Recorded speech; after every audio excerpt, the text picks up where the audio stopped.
Utajiri wa rohoni sehemu ya pili. Korinto wa kwanza sura ya kwanza mstari wa 4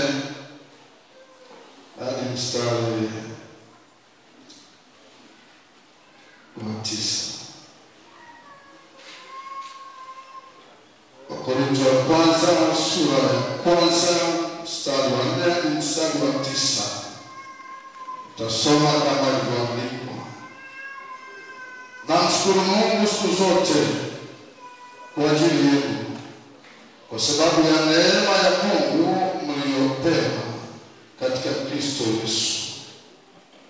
Kwa kuwa katika kila jambo mlitajirika katika yeye, katika maneno yote na maarifa yote, kama ushuhuda wa Kristo ulivyothibitika kwenu, hata kupungukiwa na gharama yoyote, tutazamia sana kufunuliwa kwake Bwana wetu Yesu Kristo, ambaye atawathibitisha hata mwisho, ili msilaumiwe siku ile ya Bwana wetu Yesu Kristo.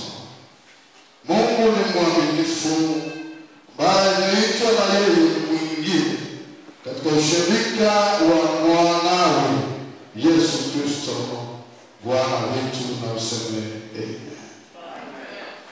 Twende mbele tena. Waraka wa 3 wa Yohana sura ya kwanza mstari wa kwanza. Waraka wa 3 wa Yohana sura ya kwanza mstari wa kwanza na mstari wa 2. Mzee kwa Gayo mpenzi nimpendaye katika kweli. Mpenzi, naomba ufanikiwe katika mambo yote na kuwa na afya yako kama vile roho yako ifanikiwavyo. Na mseme amen. Nataka nifundishe na muda mzuri kidogo. Nataka nifundishe taratibu utajiri wa rohoni au utajiri wa kiroho. Isema utajiri utoshelevu. Utajiri ni hali ya kutokupungukiwa, kutokuwa mhitaji. Utajiri pia ni utele. Biblia inasema mlitajirishwa katika vitu vyote. Bwana asifiwe. Bwana asifiwe. Ufunuo wa Yohana sura ya 3.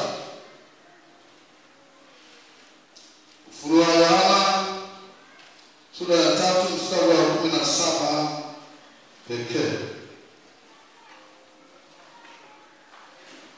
Kwa kuwa wasema, mimi ni tajiri, nimejitajirisha, wala sina haja ya kitu. Tajiri anasema nimejitajirisha, wala sina haja ya kitu.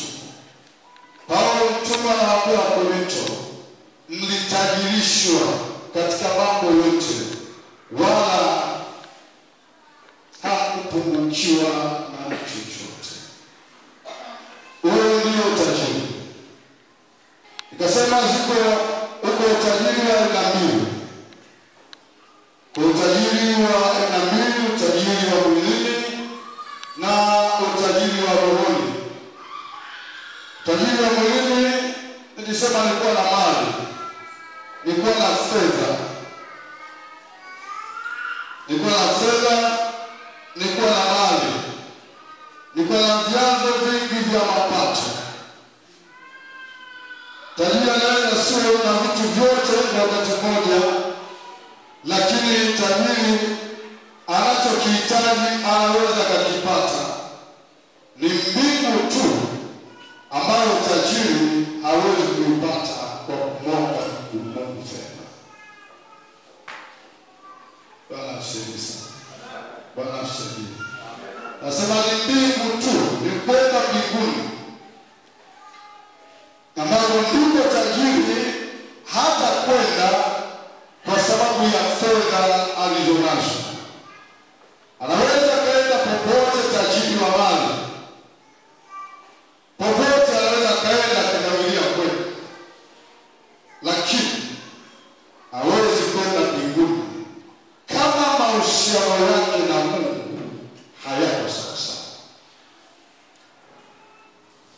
Ni vizuri kuwa tajiri, ni vizuri kuwa na mali, lakini pamoja na kuwa tajiri, pamoja na kuwa na mali, hakikisha mahusiano yako na Mungu yako sawa sawa.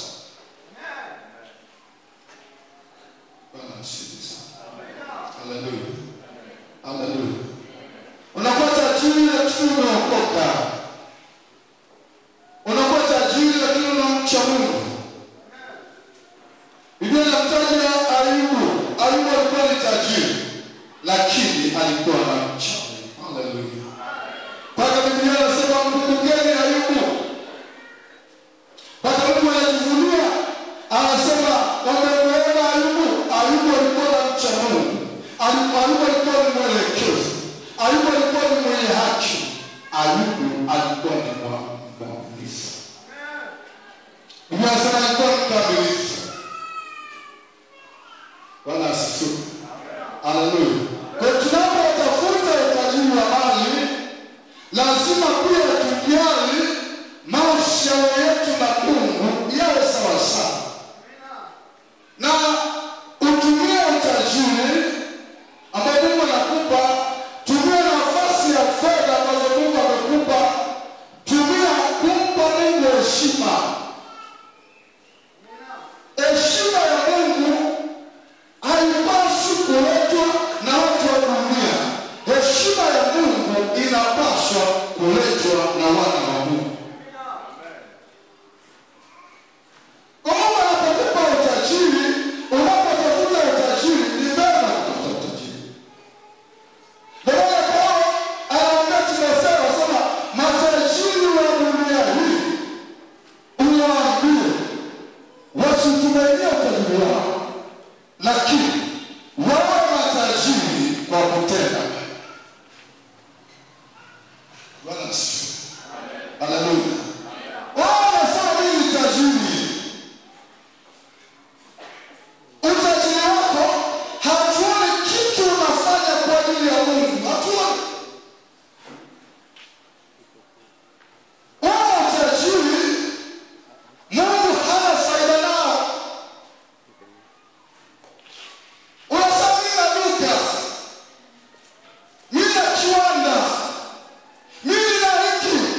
Kama utajiri wako, kama biashara unafanya, pesa unazozipata hazimnufaishi Mungu hata kidogo, ni bure.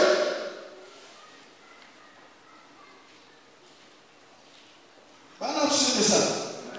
Na watu wa namna hiyo, Mungu hawezi kuangaika kuweka ulinzi wa kwake kwenye kitu ambacho yeye hana faida.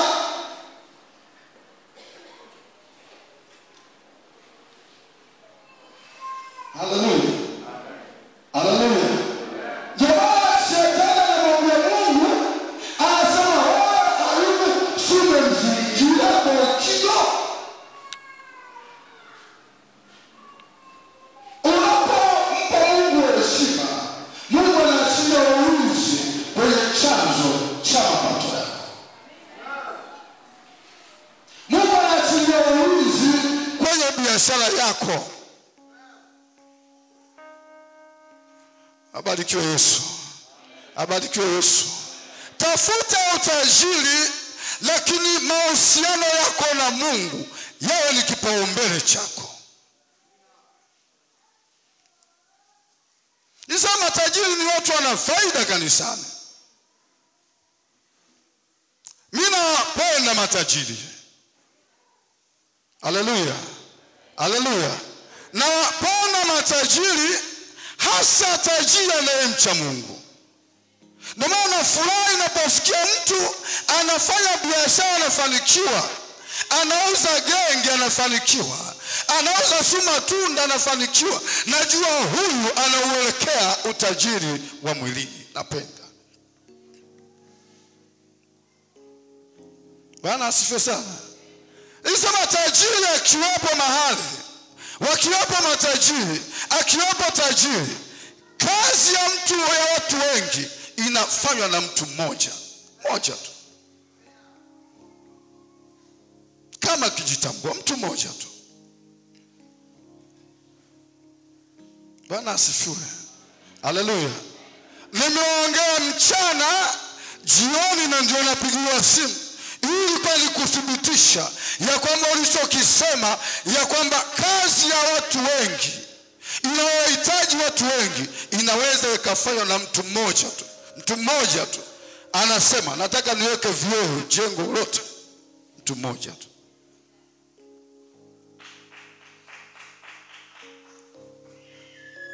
Bwana asifiwe sana. Haleluya. Haleluya. Hiyo ndio faida ya matajiri kuwepo kanisa. Tajiri akiwepo, ukiwa ni tajiri, unasema mimi natafuta utajiri. Kiwango ulichonacho kabla haujawa tajiri, jiulize kwa kiwango kidogo ulichonacho cha pesa, je, Mungu ananufaika nini na hizo baraka ulizonazo? Hiyo kazi ulionayo. Mungu amekupa kazi, watu wengine hawana kazi. Wao wameachiliwa. Wao ni mfanyabiashara. Wao wanatoka, kuna watu hawatoki. Wao wanafanya biashara. Wao na chochote uwezi kama unaamua kumnufaisha Mungu, kumpa Mungu heshima. Hata kama unapata mshahara kidogo, utajiuliza, kwenye mshahara wangu huu mdogo, Mungu anafaidika nini?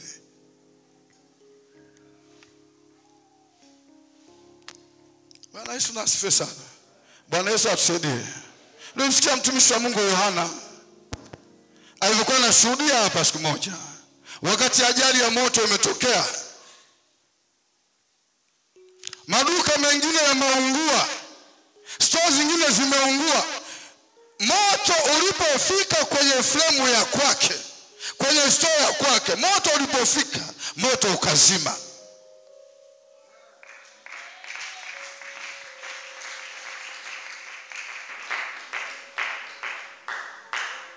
Bwana asifiwe sana.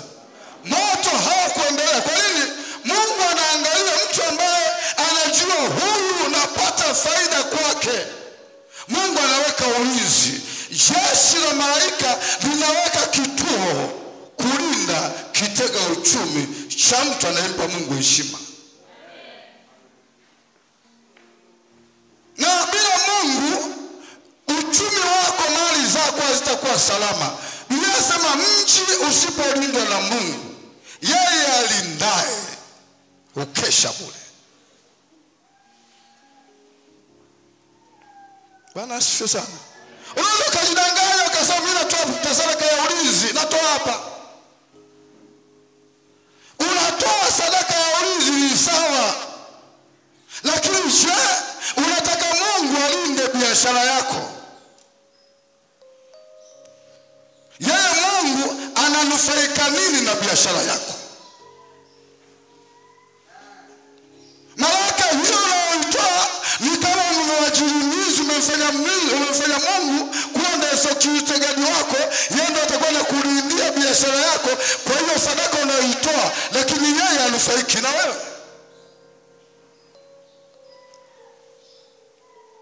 Mungu sio jeshi la polisi. Bwana asifiwe sana. Mungu sio K4S anafanya kazi nani pale? Si ndio K4S?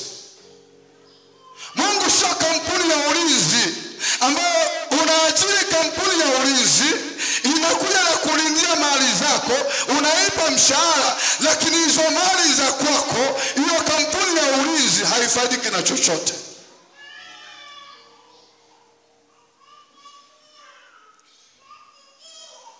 Bwana tusaidie.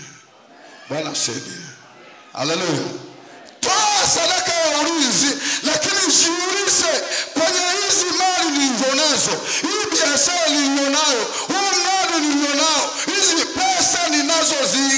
anazipata, mtu mwingine hapati. Mungu ananufaika nini?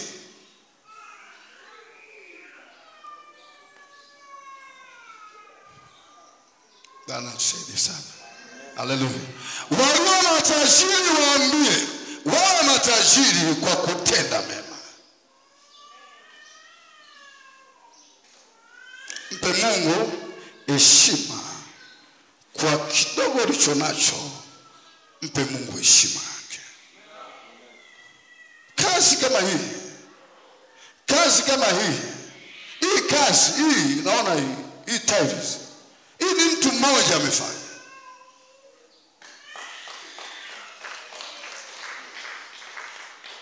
Haleluya, haleluya. Ni mtu mmoja tu alifanya, mtu mmoja tu. Hapa unaona ni mtu mmoja hapa.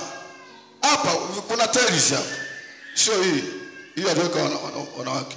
Hii unaviona hii hapa tiles ni mtu mmoja. Hili zulia unaliona hili ni mtu mmoja amefanya.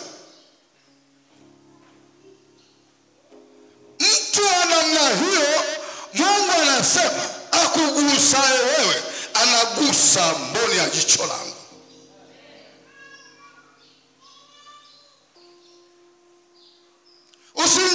Usimchokoze mtu ambaye anampa Mungu faida, anafanya Mungu aheshimike. Usimchokoze.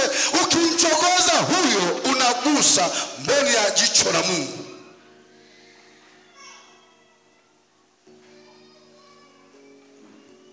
Bwana asifiwe sana. Bwana asifiwe. Huyu mama aliniambiaga siku moja, akaniambia baba, mimi pale kwenye biashara yangu, mimi naita pale ni roboti, ni kisima kisichokauka. Huyu mama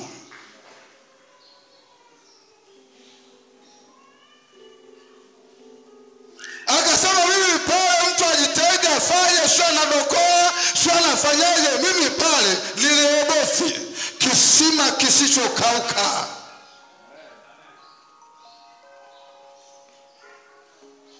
Ni mama wa kawaida tu.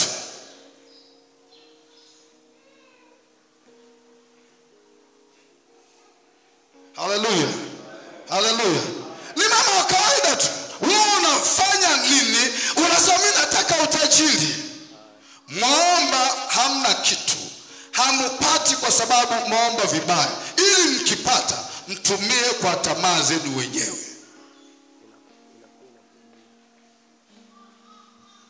Haleluya, haleluya. Ndio maana mtu anampa faida Mungu, anampa Mungu faida, hahitaji maombi mengi akitaka kitu.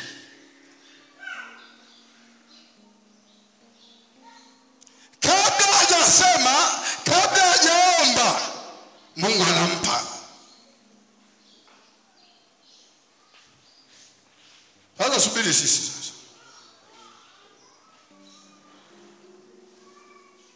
Subiri akina sisi sasa.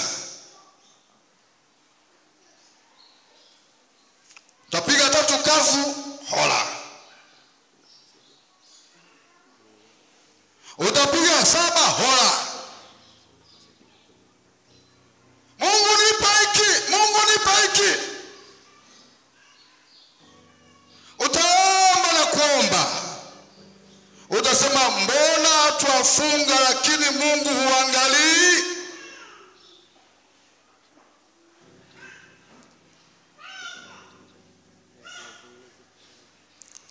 Bwana tusaidie sana. Haleluya. Nilikuwa nasikia ushuhuda wa tajiri mmoja.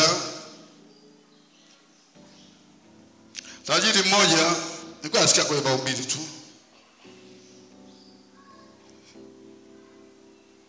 Bwana tusaidie. Sasa kulikuwa hapa kuna watu wapo kwenye chumba cha maombi wanaomba. Katika watu waliokuwepo kwenye chumba cha maombi walikuwepo maskini, walikuwepo na matajiri. Watu wanaomba kwenye chumba cha maombi, wanaomba. Mmoja maskini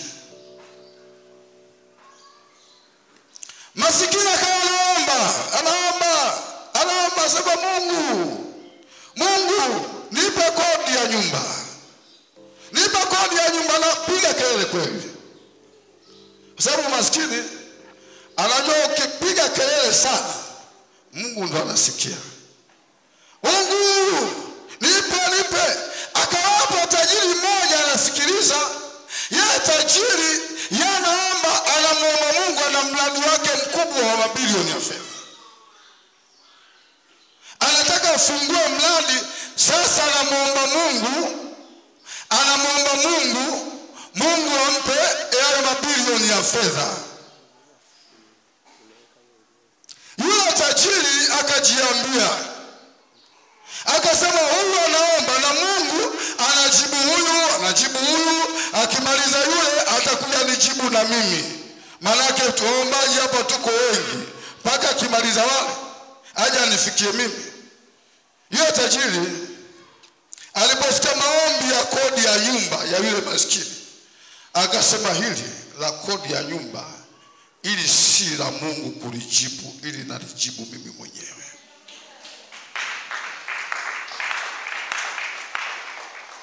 Akamwita, akamwambia, samani ndugu, nimeona unamwomba Mungu akupe kodi ya nyumba. Akamwambia ndio. Miezi mingapi? Miezi 6.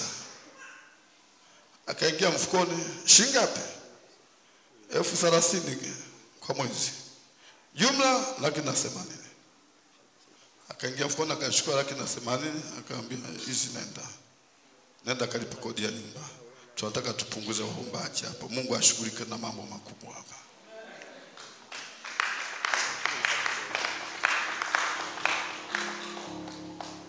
Haleluya. Kama wewe ni tajiri ama unautafuta utajiri, lazima uwe baraka kwa watu wengine.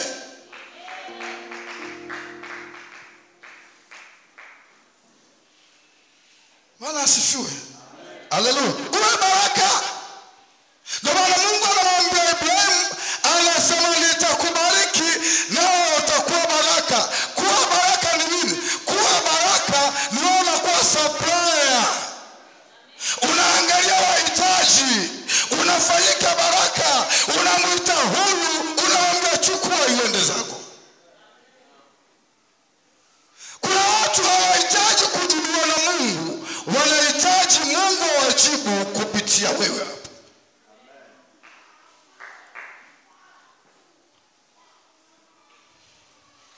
Haleluya. Enyi matajiri, muwe matajiri kwa kutenda mema.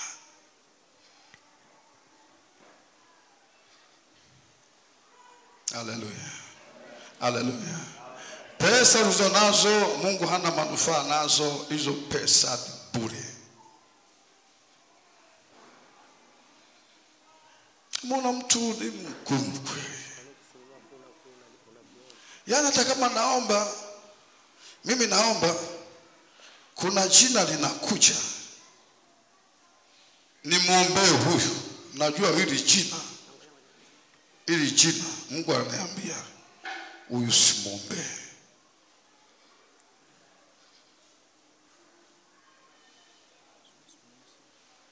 Kuna watu Mungu ananiambia jina likija, wakati mwingine nimewezesha majina, jina likija nasikia sauti nasema huyu simwombee, sina faida naye.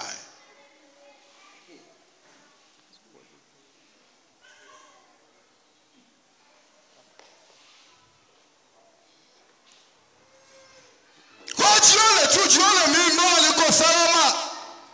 Mbona hakuna chochote?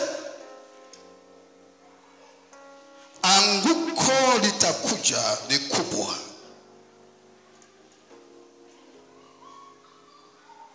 Mbona kila kitu kinakwenda sawa, wala sitoi, wala zaka sitoi, na mambo yanakwenda sawa? Nasema subiri, anguko litakuja, anguko lake ni kubwa.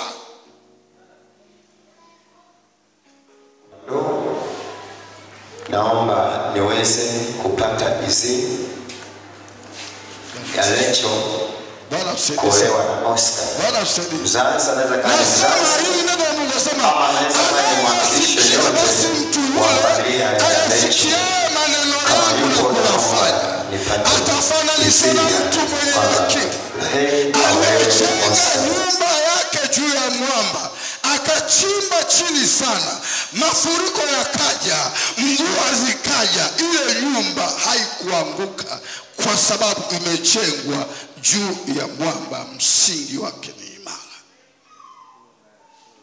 Kwa unapandisha mtaji wako, unapandisha, unasema mtaji wangu unakwenda, unaopandisha mshahara, ile kazi unaipandisha, mtaji unaopandisha juu ya mchanga.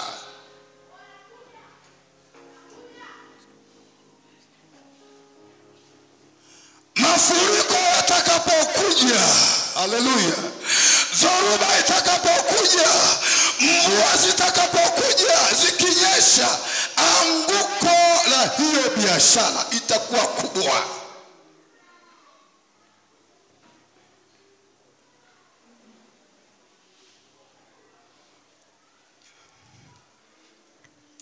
Bwana msaidie sana. Bwana msaidie sana. Haleluya. Kazi ulio nayo inamnufaishaje Mungu? Kipawa ulicho nacho, kipaji, wewe una taaluma, wewe ni fundi, ni kweli huna pesa za kufanya, lakini wewe Mungu amekupa kipawa, amekupa ufundi.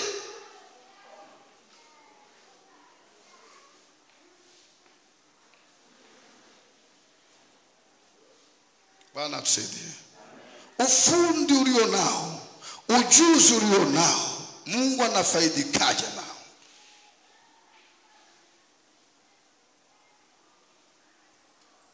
Lazima ujiulize. Mtu mmoja alikuwa anaomba kazi, alikuwa ni engineer, alikuwa anaomba kazi. Hajapata, amesoma, hana kazi. Akasikia sauti namwambia,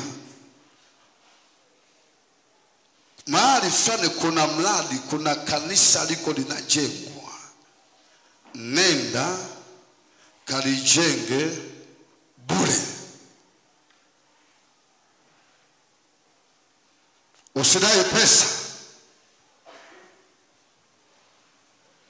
Yule akawa mtii yule engineer, akaenda akamuona baba mchungaji, akamwambia, nimesikia mna mradi hapa wa ujenzi wa jengo la kanisa. Akamwambia ndio.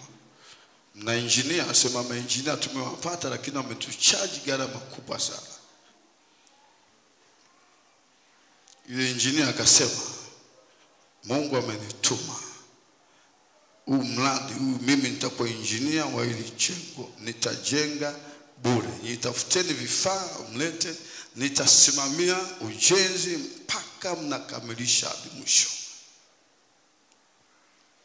Akafanya hivyo, akasimamia mpaka mwisho. Anakuja kumaliza, alikuwa ameshaomba kazi mahali. Anapomaliza tu anapigiwa simu, njoo uanze kazi.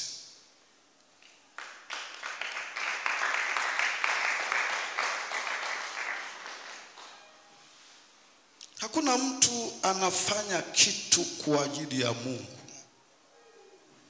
Mungu akamwacha yule mtu kwenye hali ile ile.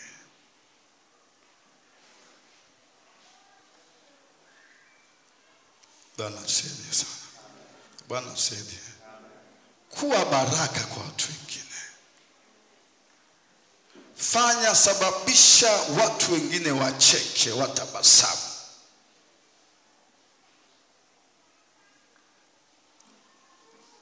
Bwana msaidie sana. Sababisha watu wengine watabasamu kwa sababu umebarikiwa. Kidogo hicho sababisha tabasamu kwa yule mtu.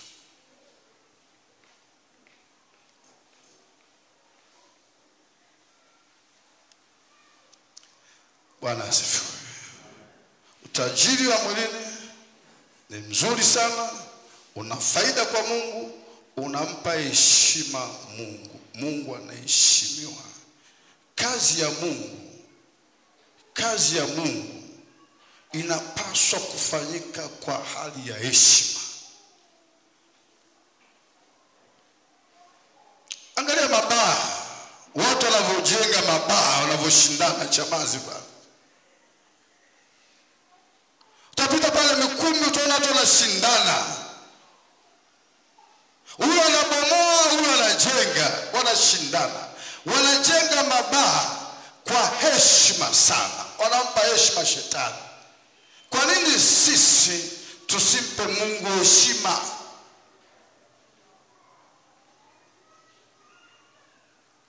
Bwana tusaidie sana.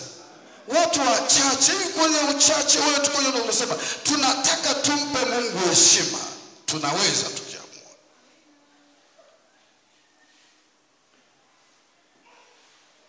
Bwana asifiwe.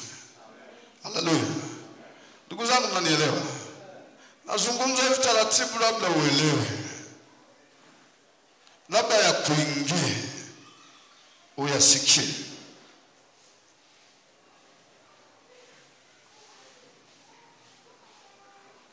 Ili uone kama naweza ukafanya.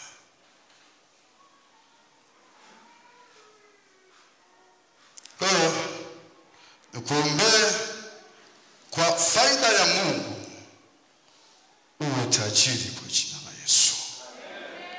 Nasema kwa faida ya Mungu uwe tajiri kwa jina la Yesu. Utajirike kwa jina la Yesu. Nasema utajirike kwa jina la Yesu.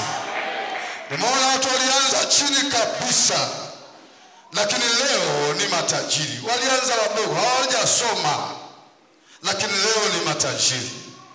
Mungu aliyewatajirisha wale akakutajirishe na wewe. Lakini kwenye kidogo ulicho nacho, changamkia kazi ya Mungu. Bwana asifiwe. Bwana asifiwe. Changamkia kazi ya Mungu.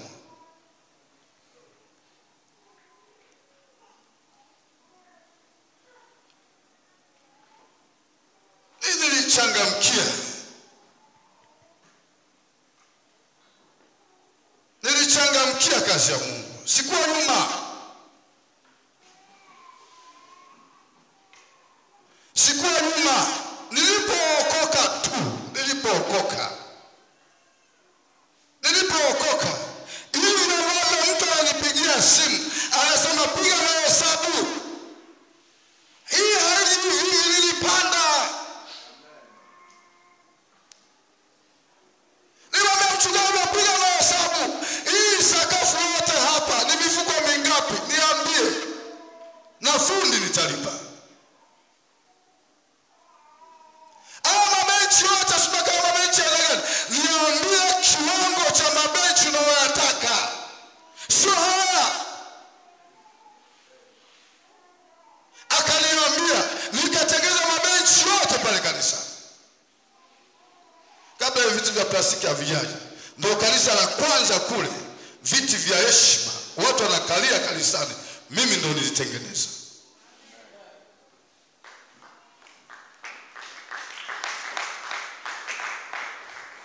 Bwana asifiwe. Bwana asifiwe. Nikamwambia madhabahu haifai, niambie leta ramani ya madhabahu inayofaa, ramani nzuri, mimi nitatengeneza. Akaleta, nikatengeneza madhabahu.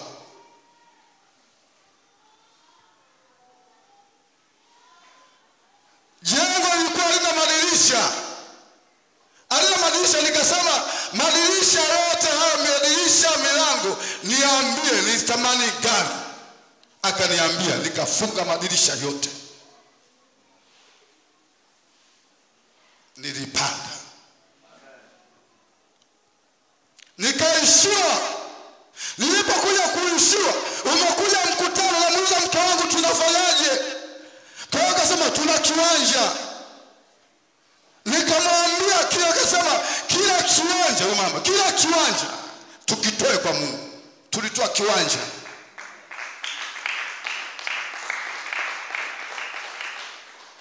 Hapo sizungumzi niliyofanya nikiwa mchungaji. Utasema huyu anafanya kwa sababu si ni kanisa lake, hicho kanisa langu.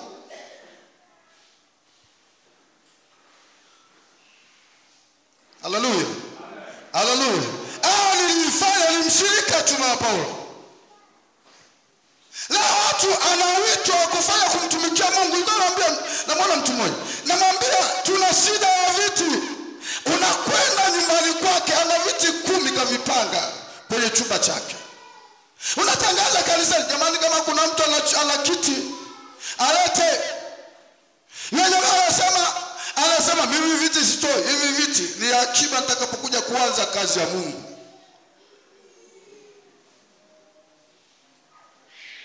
Nikasema huyu, sikumwambiaga mtu, ila nikasema kimwangasema huyu hatafika kokote.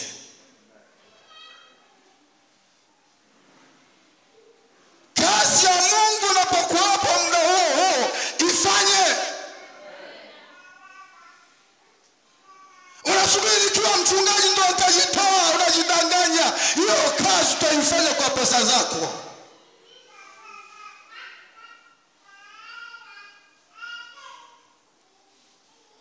Mimi nikiwa kanisani kwangu, mimi ndio nitakuwa natoa. Huyu mchungaji sanatoa ni hapa kanisani kwake sanatoa. Mimi nilitoa Tabora, nilitoa. Nilitoa kiwanja eka 2. Nikajenga, vyote nikaviacha. Akasema mchungaji, unaviacha vitu vyote umefanya, vyombo umenunua na washirika wanaacha. Si ungekaa ule? Akasema natoka. Nikasema natoka, nikaviacha. Na nikamwambia kiwanja hicho pelekeni jimboni.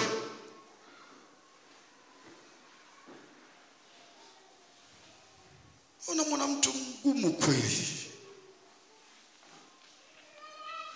Zaka hatoi. Hapo lazima nitamtumikia Mungu. Yupi? Goda. Mungu yupi anatumikia na wachoyo?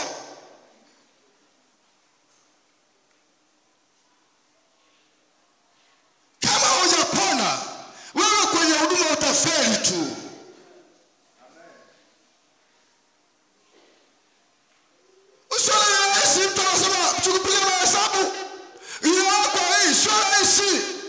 Kuna wao tulijenga. Na mtu anayefanya hivyo, haleluya, anayefanya kulingana na wazo, anayefanya kwa moyo, nasema huyo, naambia Mungu huyu ukimwacha kabaki hapa huyu, wewe Mungu ni dhalimu.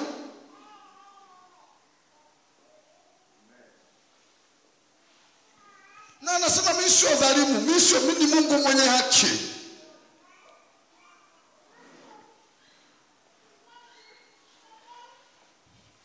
Unataka tajiri afu mkono hivi.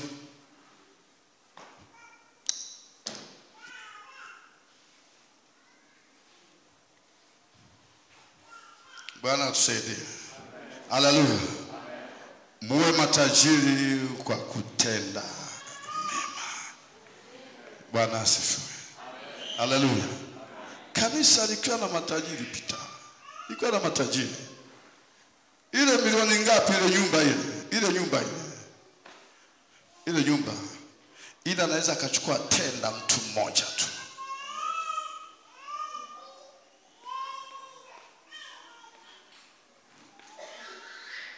Tenda mtu mmoja tu. Mimi sikuwa na hela, lakini mchungaji wangu alipokuwa anajenga nyumba, nikamwambia mimi pamoja na kutokuwa na hela, kila siku ya ujenzi mimi nitakuwa naleta fedha kwenye ujenzi mpaka naisha kila siku.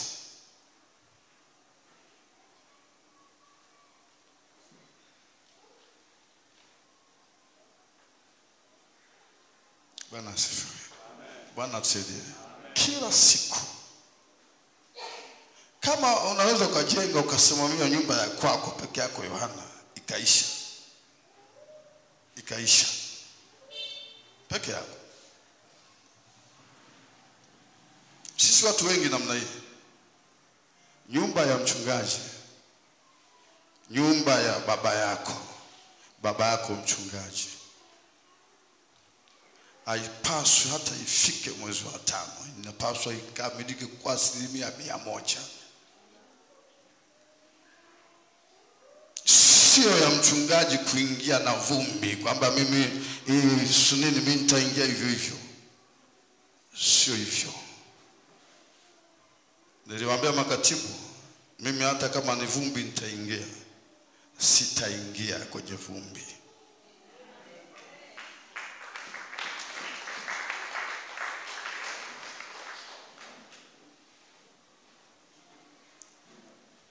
Sitafanya nini?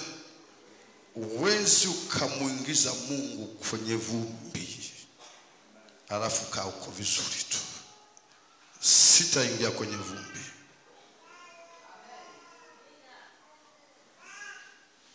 Kuna nafasi ya fanya. Mungu amekupa nafasi ufanye.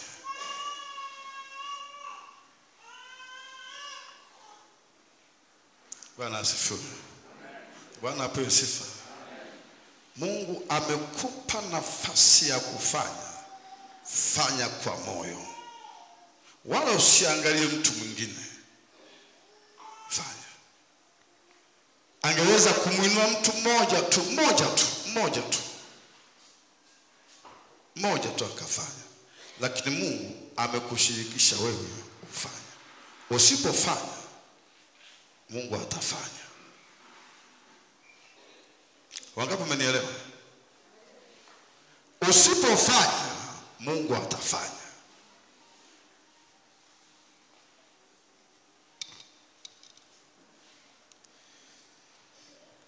Utajiri wa mwilini uende sambamba na utajiri wa rohoni. Sema amen. Sema amen. Sema amen. Kiwango cha utajiri unaoutaka kitategemea msingi wako wa kiroho.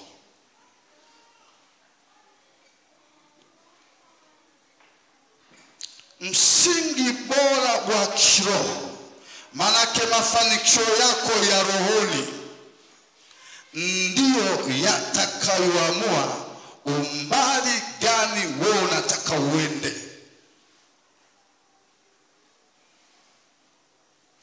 Hutakwenda mbali kihuduma, hutakwenda mbali kiuchumi, tofauti na hali yako ya kiroho ulionayo sasa. Ukitaka kwenda mbali, lazima ukae uimarishe msingi wako kwanza.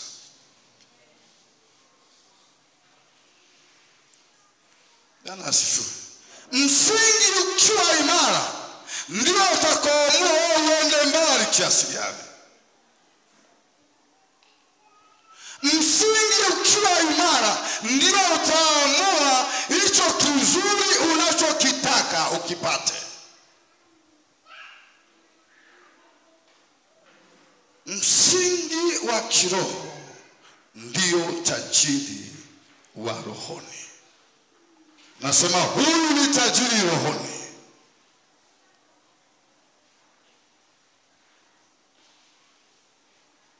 Haleluya. Haleluya. Amejitajirisha. Aliyefanikiwa rohoni kufanya mambo ya Mungu. Kufanya mambo ya Mungu ni jambo jepesi sana.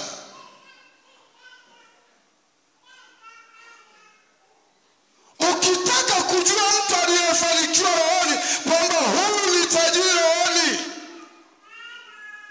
unasema nitamjuaje? Angalia namna alivyo mwepesi kwenye mambo ya Mungu.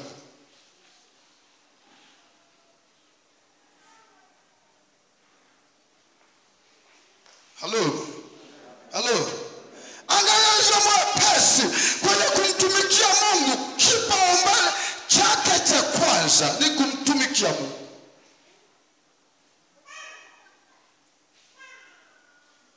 Utamwona kwenye ibada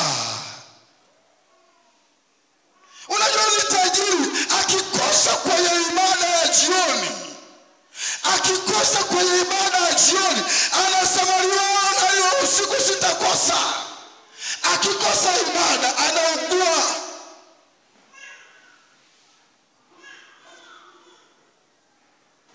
Kwenye ibada tu amekosa, anaugua, anachukua sema sitaki kuchelewa. Tajiri wa rohoni kuchelewa kwenye ibada kwake ni hatia. Anasema nimechelewa kwenye ibada. Akifika anatubu, anasema nimechelewa.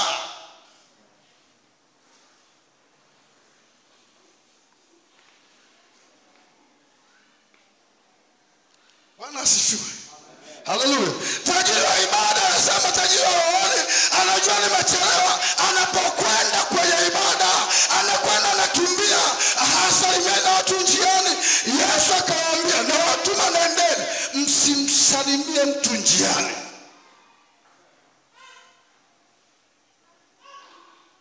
Yesu kuna wakati anataka tufanye kwa haraka, hata kama kuna mtu wa kusalimiana naye ni muache.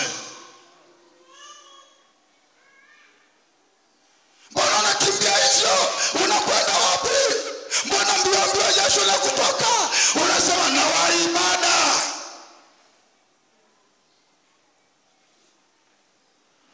Huyo unasema huyo ni tajiri wa rohoni.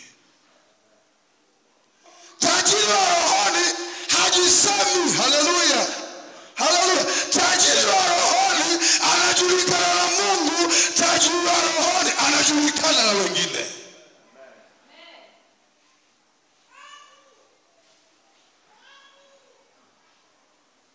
Wewe watu wanakusemaje?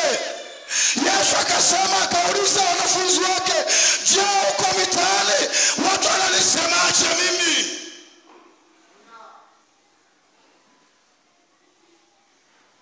Mchungaji wako anakusemaje? Anakuonaje?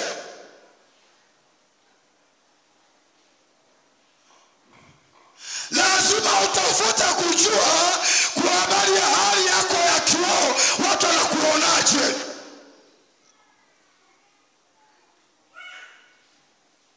Watu lazima wakushuhudie, na Mungu mwenyewe lazima aseme nina mtu mwaminifu, nina mtu ananicha. Umeenda pale kisa, umeenda shetani, umemwona binti moja anaitwa Judy, umemwona.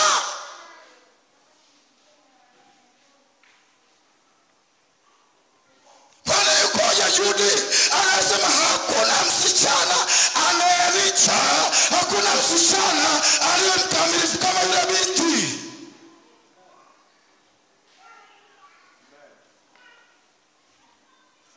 Huyo ndiye tunasema huyu ni tajiri wa rohoni. Bwana tusaidie. Bwana tusaidie. Tajiri wa rohoni hajui kukuazika.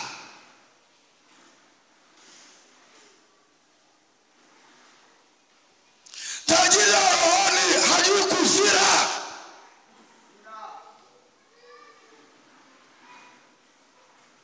Vyovyote utakavyomsema tajiri wa rohoni, haleluya, haleluya, anajiangalia, hakuaziki.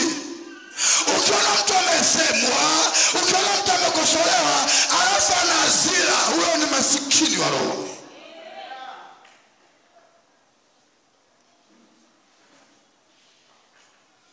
Haleluya.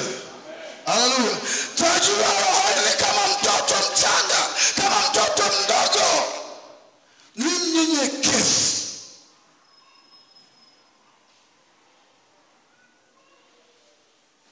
Bwana asifiwe. Haleluya. Hata akiwa na fedha, huwezi kujua kama ana fedha anavyokuja kwako, anavyoongea na wewe. Unajua huyu ni tajiri wa rohoni.